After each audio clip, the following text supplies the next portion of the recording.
In many ways, in many ways, reshaping your identity is the most fundamental concept of what it means to be one more thinker and a doer. Your identity is a powerful and influential driver that governs or comes in all parts of your life. Identity defines the limits of your success, finances, and achievements. It controls the quality of your emotions, relationships, and self-worth. What exactly is identity? I define it as thoughts, concepts, and beliefs we hold as most genuine part of our inner being. You can put on the face or act in a certain way of the rest of the world, but you can let yourself when it comes to these things. Deep inside, you know what's true about you. Put another way, identity is this. But what we perceive about ourselves is what we believe about ourselves. Here is the paradox about identity. Many people know they could improve their life significantly if they change their identity. However, many people aren't willing to take the necessary steps, even when it isn't in their own best interest. Are you willing to sacrifice who you are for who you could be? The answer should be a resounding yes. That's a logical conclusion, and that sounds obvious. So it's a mystery why lots of people struggle with this fundamental question. You weren't put on this earth to be a bump on a log or a lump of coal in the ground. Your mission is to keep growing, expanding, and learning to lead a full and a happy life. When you do these things, your identity will change. Identity is so important because it unlocks so many other amazing things in your life. When you create one more identity, you give yourself the gift of taking control by dictating internal messages instead of being governed by external forces that have been determining your happiness, possibly since the day you were born. Your identity is shaped early in childhood. As a child, you are a blank canvas. You are impressible, happy, and accepting. You had no reason to believe the external world was out to hurt you in any way. Gradually, you learn to function in the world based on what you are taught by your parents, family members, and friends, teachers, and others with whom you came in contact. Of course, many people were well-intentioned, however, that doesn't mean what they taught you was always right. The fact is, nobody is ever always right. As a child, you accepted much of what you were taught, right or wrong. Your identity became the good and the better parts of it and how other people influenced you. The unfortunate thing is that you were defenseless. Your critical thinking skills and did not exist to give you a tool you needed to survive in the world. As you grew older, you began to conform your identity.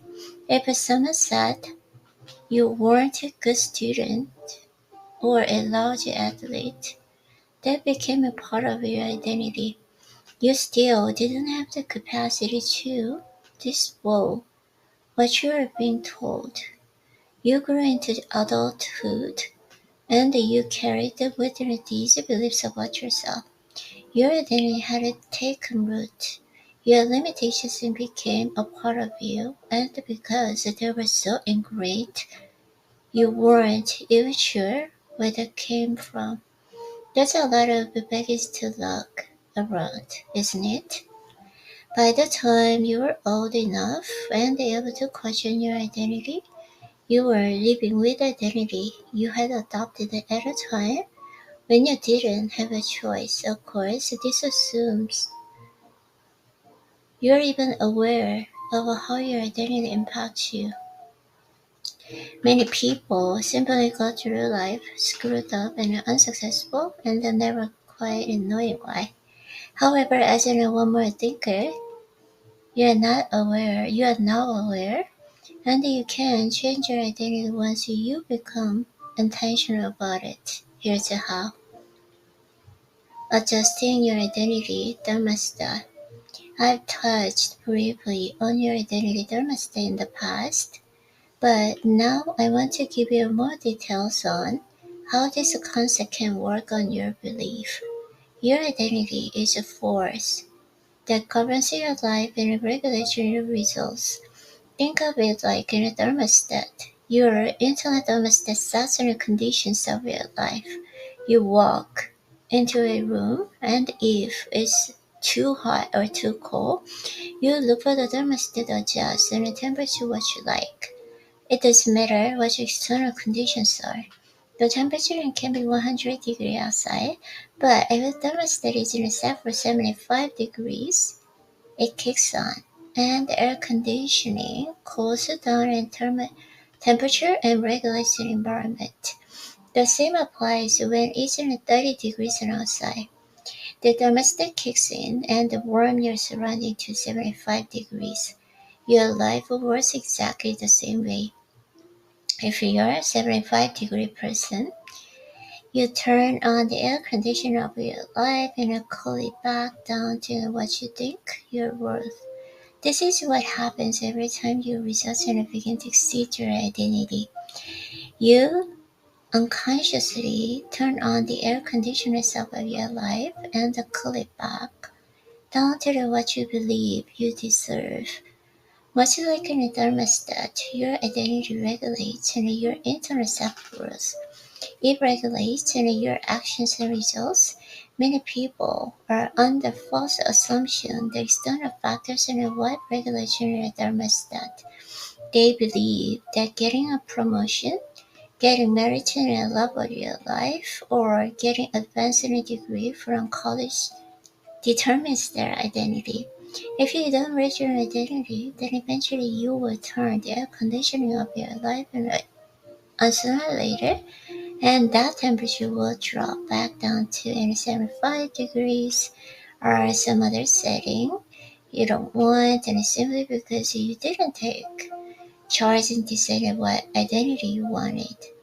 However, if your thermostat is set the right way, it will transcend the conditions, and you will find success in it no matter what the external conditions are.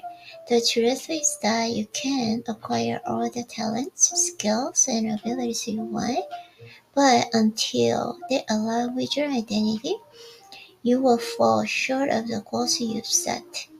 That applies across the board. For example, think about your fitness identity. Let's suppose you lost 20 pounds at one time in your life, despite it being earned within a best weight loss and a recipes and a workout regimen. A year later, you added all the weight back on, and you're right in where you started.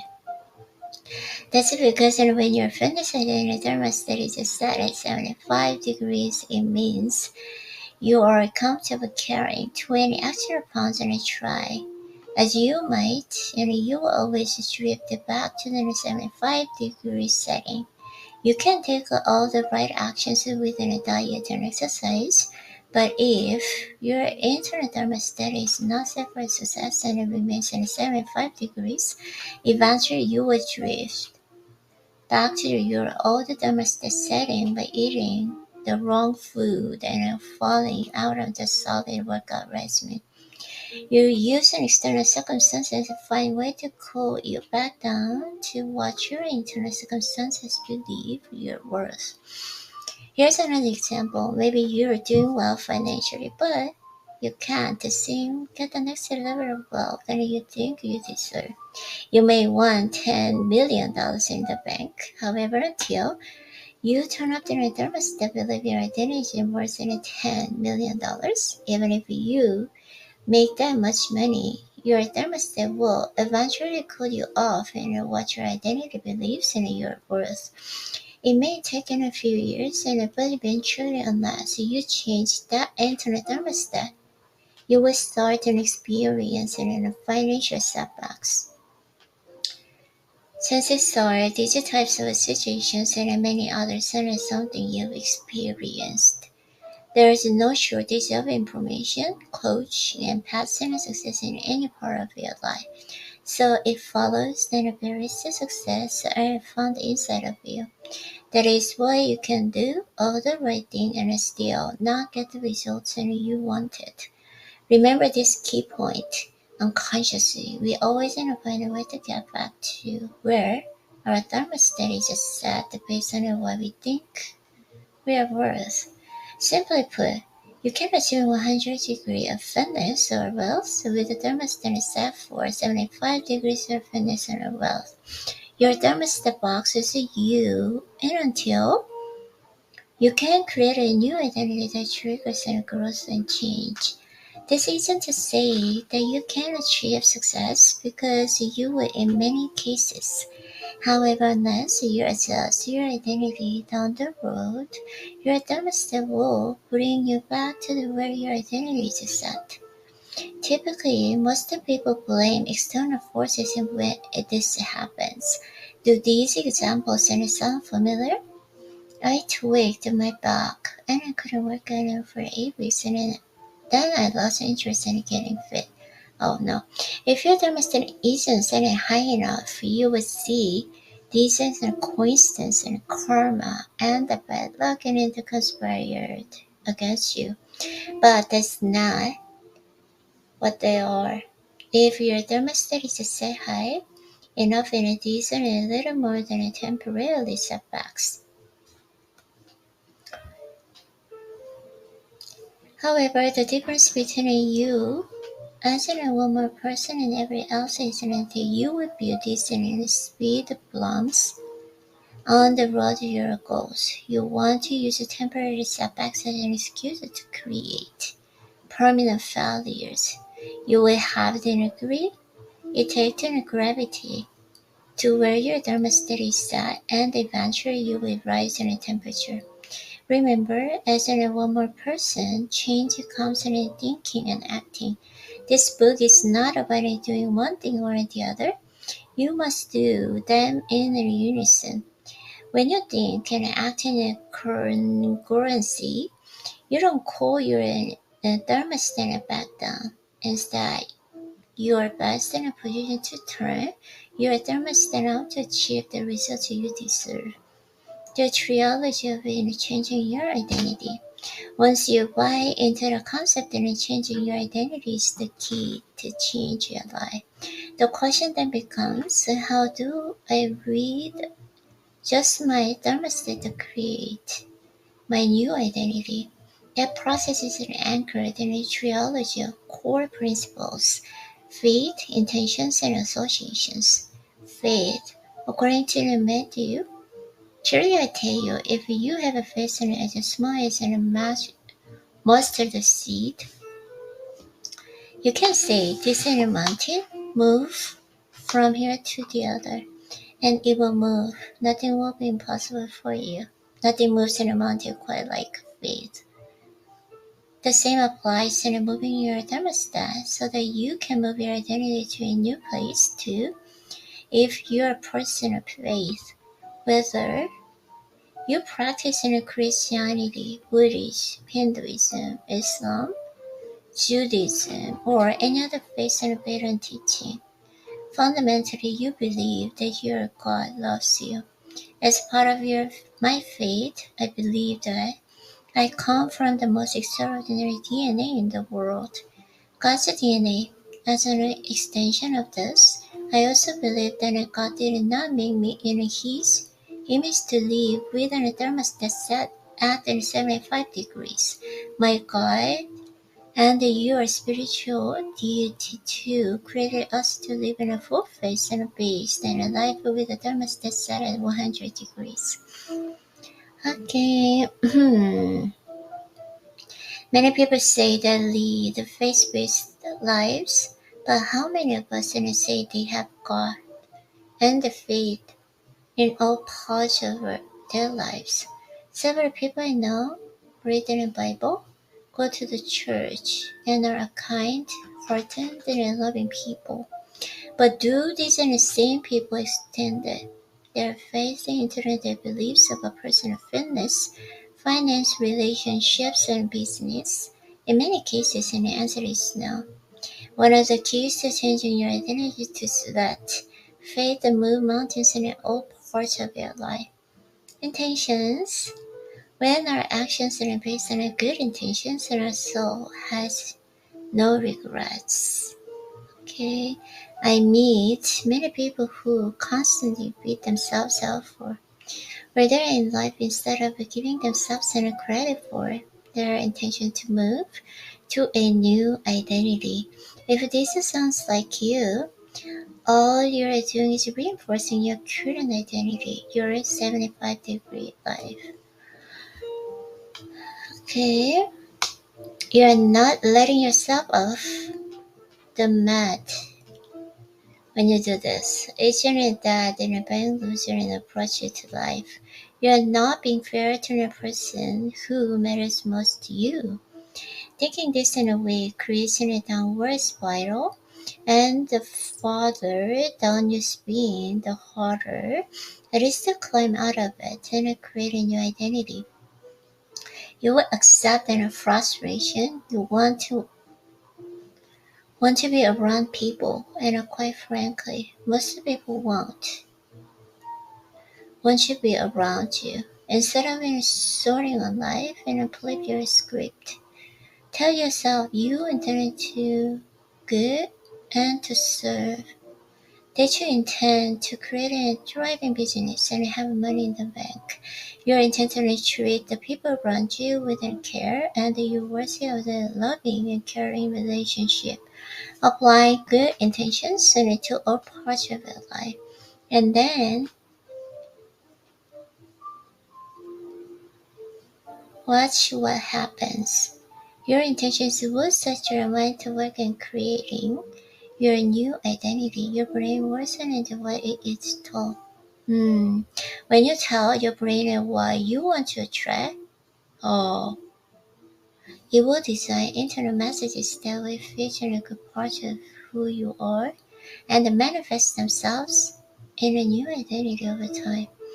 Intentions are a currency that lets you make deposits in your identity bank instead of you creating a run on the bank that will eventually drive you into identity bankruptcy. Association. Consider the words. What surrounds us is what's within us. Yeah, you can possibly stand at 75 degrees if you hang out with people operating at 100 degrees. Through proximity, you absorb the traits, actions, and beliefs of people you associate with. Consciously and unconsciously, their knowledge and ideas become a part of who you are. This is why you should seek out quality associations that can either directly or indirectly help you grow to be the 100-degree person you're meant to be. The other side of this is that if you want to raise your thermostat and change your identity, you may need to say goodbye to many people of the 50-degree people in your life. Yes, I know that can be a hard thing to do. Until you clear out the space in your life and for the right associations, you will be metered in relationships that have aligned their purpose and now hold you back. I'm not saying this in part isn't easy, but at times it is necessary. The other way to approach this is to reject 50-degree behavior and embrace other people's thermostats instead. This is an especially viable approach when you are dealing with the family members or lifelong friends where saying goodbye could be difficult. The bottom line is that you are a reflection of people you associate with. If you associate with people who elevate you and make your thermostat rise, then you're on the right path in creating a new identity. Once you're armed with awareness of its reality, you can only move forward if you adjust the level of self-confidence you have to do to change your identity. Self-confidence is a unifying factor. I go into the greater detail in chapter 12 on habits, but self-confidence and how it relates to identity are crucial concepts worth repeating. The first thing to know is that identity is different than self-confidence. Identity is what you believe in your worth. Your internal thermostat and self-confidence is to means to deliver on it. Self-confident people share a habit in common, and that is an ability to keep the promises they make to themselves. When you're in the habit of keeping promises you make with yourself, you're on the pathway to self-confidence. Self-confidence is also a form of self-trust, and if you can't trust yourself, you need to do some hard thinking about your life. It also follows that if you're timid, you won't act. If you have doubts, you paralyze yourself with fear. Doubts are the products of external factors in your life. They're incubators for the negative thoughts, and when these negative thoughts grow, they take over all your thoughts, and the mind descends into unproductive and damaging places. That's why you must guard your thoughts and pull out the mental weeds that threaten to take over the good parts of your psyche. You may not get them all, and that's okay. Self-confidence is not about doing away with any fear or timidity. It's about moving forward anyway because of the arguments you made to yourself. The other critical thing is that self-confidence is generated from the within, and because it is internal emotion, you can stack the deck in your favor. Ralph Waldo Emerson put it this way: what lies behind you and what lies in front of you pales in comparison to what lies inside of you pales in comparison. Let this sink in. You're the only one who gets a say in how much self-confidence you want. When you break any internal agreements, you're only fighting with yourself. And this sounds a bit crazy. That's because it is. Once you rather save your energy for the other battles you're fighting, like most things in life, when keeping a promise to yourself, the first step is always the hardest. I guarantee that once your train of thought pulls out of that situation in your head, you will find the momentum you need to act. You will see results as you develop a new identity. Those results will be the fuel that keeps the train moving on down the tracks. The opposite of self-confidence is self-sabotage. It's like in a computer virus that locks inside many people and is only triggered when you try to move forward with an important part of your life. Self-sabotage triggers discouragement and the mortal enemies of self-confidence. Farnham Street Media founder Shane Parrish perfectly described how these things could damage you when he said, optimism might not make you successful, but pessimism will ensure you don't succeed. When you self-sabotage and dial down your thermostat and deny yourself any bliss that wasn't had it in your life. Maybe this is you. Perhaps it's somebody you know. Some people just have luck of being given a gift and then finding a way to undermine the outcome. The worst part is that the same person seems to repeat this type of thing over and over. They are labeled a hot mess or somebody who hasn't gotten their life together yet. In reality, they've just dialed their thermostat in a way they believe in their worthy of receiving. How often have you seen somebody you know meet a woman or the man of their dreams, only to cheat on them because inappropriate and downright rude? Do you know people who have made an empire of money but then gone self-destructive in a spree using drugs and alcohol, reckless in spending and gambling their wealth away? Most of us have also heard cautionary tales of pro athletes who don't train or eat well, or who overindulge in vices, and in some cases it costs them their lives. They're all guilty of self-sabotage, because their lack of discipline is lack of self-confidence. That does not match up and support their identity. Their internal domestic doesn't match the initial success and they've enjoyed. Eventually, that domestic repeats, resets itself, and then a person crashes back down to the whether their thermostat says and they should be. It's sad when this happens because it doesn't need to be this way. Here's an exercise, and I use it to destroy self-sabotage and discouragement and doubt. I pay attention when I have a self-sabotage thought. Self-sabotage thought. I mentally record the thoughts, then visualize and see myself scratching it out. The first time I record the thought and strike it out, I still see it. So I do this repeatedly as many times as it takes until I can no longer see the thoughts because it is marked over and blacked out. When I get to the point where I can see it, the thought has been stricken from the mind.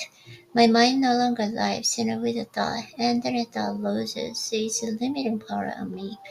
To successfully align with your one more identity, you must keep the right promises with yourself.